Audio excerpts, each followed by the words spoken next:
विचारवान अपने विचारों को देखता है, कब कैसे विचार आए, कौन से विचार उपयोगी थे, कौन से विचार उपयोगी नहीं थे, इसका निरीक्षण करता है एक साधक।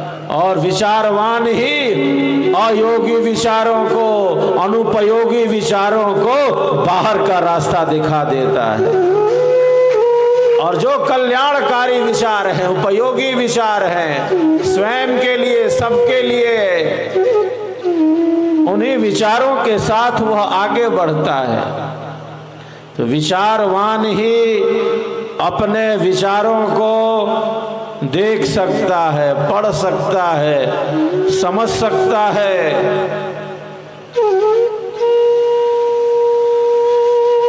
और उसके अनुकूल अपने जीवन को आगे बढ़ा सकता है। विहंगम योग की साधना के अभ्यास से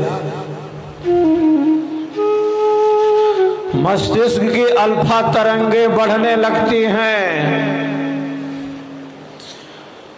अल्फा के बढ़ने से क्या होता है? शांतिमय सचेत अवस्था का निर्माण होता है। प्रतिदिन कुछ समय का अभ्यास हमारी आंतरिक शांति का मार्ग प्रशस्त करने लगता है। अल्फा के बढ़ने से क्या होता है? शांतिमय सचेत अवस्था का निर्माण होता है। और ऐसी तरंगें जिनसे तनाव बढ़ जाए, ऐसी तरंगें जिनसे क्रोध बढ़ जाए, चिड़चिड़ापन बढ़ जाए, और निर्णय बढ़ जाए, अशांति बढ़ जाए, विहंगम योग की साधना के अभ्यास से, प्राथमिक साधनाओं के ही अभ्यास से ऐसी नकारात्मक तरंगे समाप्त होने लगती हैं, शांत होने लगती हैं।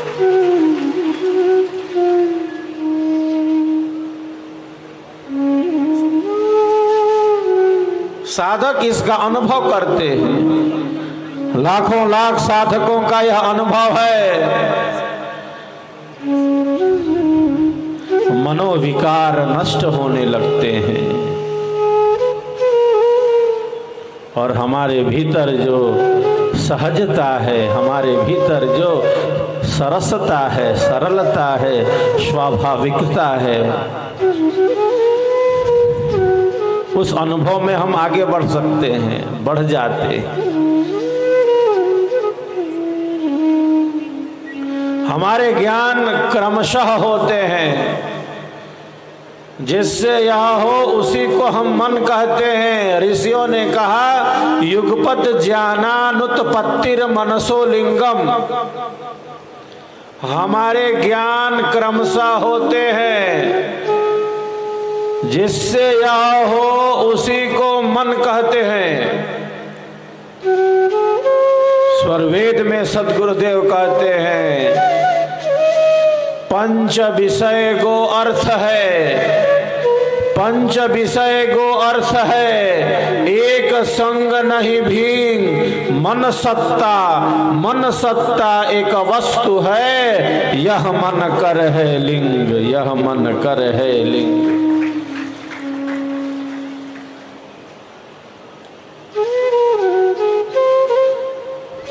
हमारे ज्ञान क्रमशः होते हैं, एक साथ नहीं होते, लेकिन मन में इतनी चपलता है, मन इतना चंचल है कि ऐसा प्रतीत होता है कि एक साथ कई ज्ञान को वह प्राप्त कर रहा है, देख भी रहा है, सुन भी रहा है, चख भी रहा है।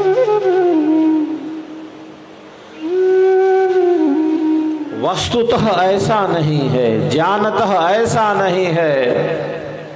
हमारे ज्ञान क्रमशः होते हैं और जिससे यह हो उसे मन कहते हैं। एक समय में एक ही के साथ यह संबंधित रहता है और मन यहीं पर पकड़ में आता है। मन को जब निरंतर श्रेष्ठ विचारों से, कल्याणकारी विचारों से मन को लबालब भरे रहेंगे तो जो कुछ भी अंधेरा है वो मन में कहां से आ पाएगा। अंधेरा कहां है? अंधेरा बस वही है जहां प्रकाश का अभाव है। अंधेरे का कोई अस्तित्व नहीं है। अंधेरे का कोई अस्तित्व नहीं, प्रकाश का अभाव ही अंधेरा है। कल मैंने कहा था जहां अंधेरा है वहां केवल अंधेरा ही नहीं है, वहां भय है, वहां भ्रांतियां हैं, वहां संशय है, वहां झूठ है, वहां असत्य है, केवल अंधेरा नहीं है।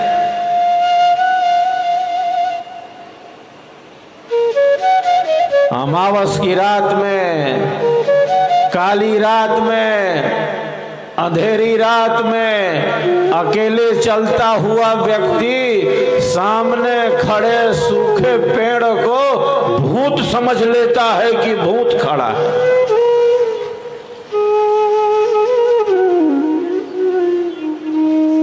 वो डर जाता है, भय से कांपने लगता है। जहां अंधेरा है, जहां अंधेरा है वहां भय है, वहां भ्रांति है, वहां असत्य है, वहां झूठ ज्ञान है, वहां मिथ्या है। जीवन में आध्यात्मिक ज्ञान के प्रकाश की आवश्यकता है। आवश्यकता क्या कहें, अनिवार्यता है। जीवन में आध्यात्मिक ज्ञान के प्रकाश की आवश्यकता है जिसके आलोक में आगे चलकर हम अपने जीवन का विकास कर सकें। जहां तक प्रकाश है वहां तक चलें।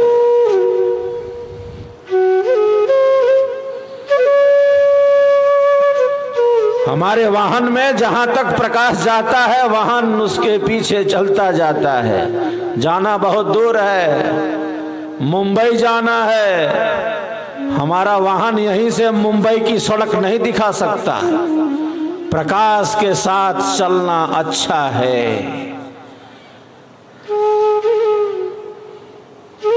यहीं से दिखा दो पूरा प्रकाश देख लेंगे तब मैं चलूंगा, ऐसा नहीं कर सकते।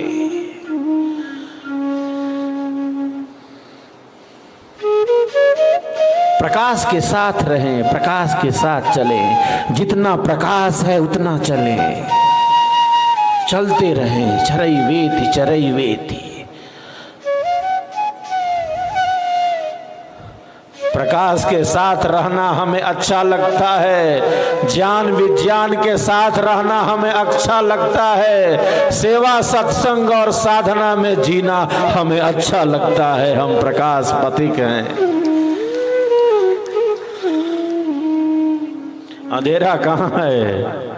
अंधेरा और कहीं नहीं, बस वही है जहां प्रकाश का अभाव है। अस्वच्छता कहाँ है? जहां स्वच्छता नहीं है।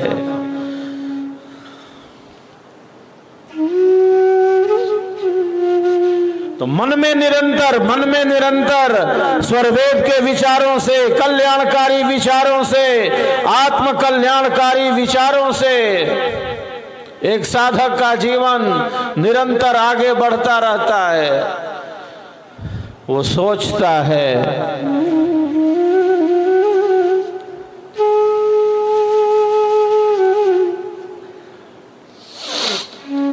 वो विचार करता है। अनंत अनंत जन्म और जीवनों से, अनंत अनंत जन्म और जीवनों से नाना प्रकार के सुखों को, नाना प्रकार के दुखों को, नाना प्रकार के भोगों को, पदार्थों को, संबंधों को भोगते चले आ रहे हैं।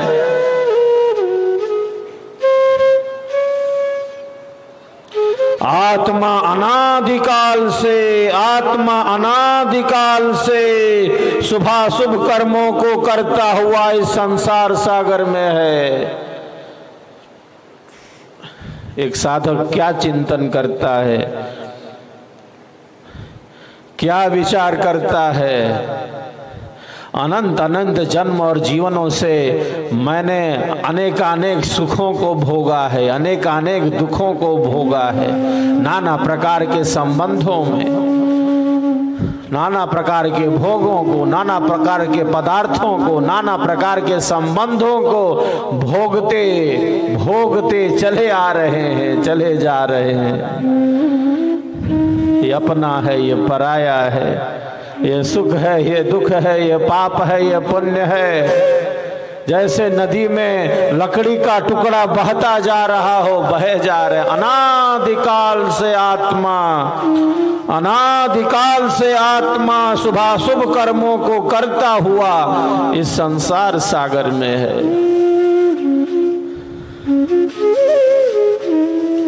एक साधक का क्या चिंतन है? वो यही चिंतन करता है, अनंत अनंत जन्म और जीवनों से नाना प्रकार के सुखों को, दुखों को, भोगों को, पदार्थों को, संबंधों को भोग लिया, अब देख लिया है, अब जान लिया है ये जीवन है क्या, अब इसका अनुभव करना है। शरीर क्यों मिला, इसका अनुभव हो जाए।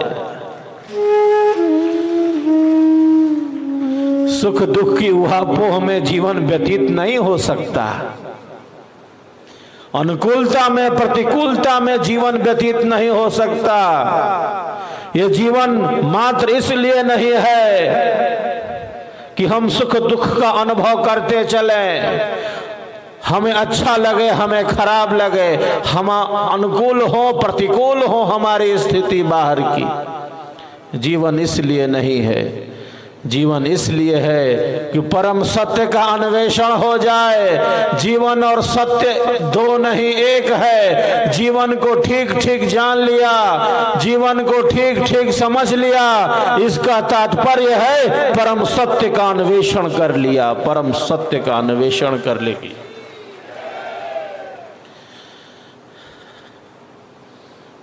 जीवन को ठीक ठीक जान लिया, इसका तात्पर्य है परम सत्य का अन्वेषण कर लिया।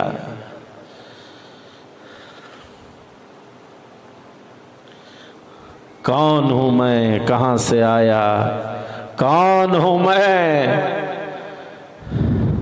इन्हीं श्रेष्ठ विचारों के साथ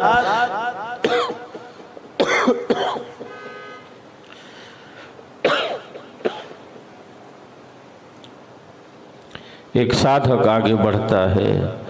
कौन हूं मैं, कहां से आया, क्या कर रहा और जाना कहां है, लक्ष्य क्या है, किधर जाना है। तो हमारी भारतीय संस्कृति संपूर्ण जीवन दर्शन का हमें बोध कराती है। धर्म, अर्थ, काम, मोक्ष की चतुसूत्री ही हमारी भारतीय संस्कृति का आधार है, हमारी भारतीय संस्कृति का आधार। धर्म पूर्वक अर्थ की प्राप्ति, धर्म पूर्वक अर्थ की प्राप्ति, धर्म पूर्वक काम का सेवन, किंतु जीवन का जो मुख्य पुरुषार्थ है वह मोक्ष है, परम आनंद है, परम शांति है, जिसका प्रारंभ धर्म से होता है, धर्म से होता है। तो मोक्ष में दुख नहीं है, परमात्मा में दुख नहीं है, समाधि में दुख नहीं है। हमें दुख नहीं चाहिए, हम सभी आनंद चाहते हैं, हम सभी शांति चाहते हैं। महाप्रभु, महाप्रभु अनंत दयामय, उनसे तो ही मिलाऊंगा, कहें सदा फल, कहें सदा फल, परमानंदा आवागमन मिटाऊंगा।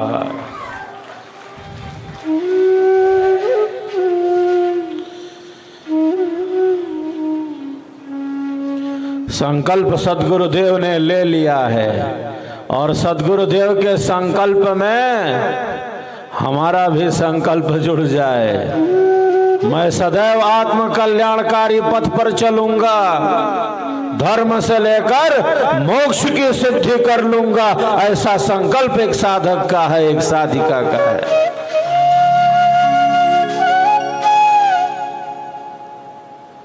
सेवा, सदगुरु, हरि भजन और सत्संग विचार, यह संयम नित कीजिए, यह संयम नित कीजिए, तीन सार संसार।